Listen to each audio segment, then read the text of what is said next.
ઘરશાળા, બાલઘર અને બાલમંદિરના ઉપક્રમે બાળકોમાં એના શોખ અનુસાર કૌશલ્ય કળા વિકસે તે માટે જીવન કૌશલ્યની ઉડાન શીર્ષક હેઠળ વિશિષ્ટ કાર્યક્રમનું આયોજન કરવામાં આવ્યું હતું, જેમાં બાળકોએ વિવિધ હુનર પ્રદર્શિત કરતા પ્રોજેક્ટમાં ભાગ લીધો હતો.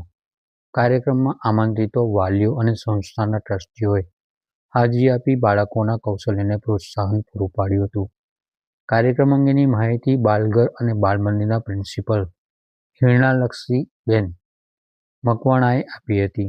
મીનાક્ષી મકવાણા ઘરશાળા બાલઘર બાલમંદિરમાં આચાર્ય તરીકે ફરજ બજાવું છું. આજરોજ બાલમંદિરના બાળકો દ્વારા જીવન કૌશલ્ય ઇનામ નામના કાર્યક્રમનું આયોજન કરે, જેમાં બાળકો રસોઈકામ, ખેતીકામ, ભરતકામ, ચિત્રકામ, હસ્ત ઉદ્યોગ, પછી સુતારી કામ જેવા અલગ અલગ કામો દ્વારા બાળકોએ ખૂબ કામ કરી અને તેનું પ્રદર્શન કરે, જેને નિહાળવા વાલીઓએ ખૂબ જ પ્રમાણમાં હાજરી આપે. અને આ કાર્યક્રમને સફળ બનાવવા માટે વિભાગના શિક્ષિકા બહેનોએ, વાલીઓએ તેમજ અમારા ટ્રસ્ટીશ્રીએ ખૂબ સાથ સહકાર આપ્યો.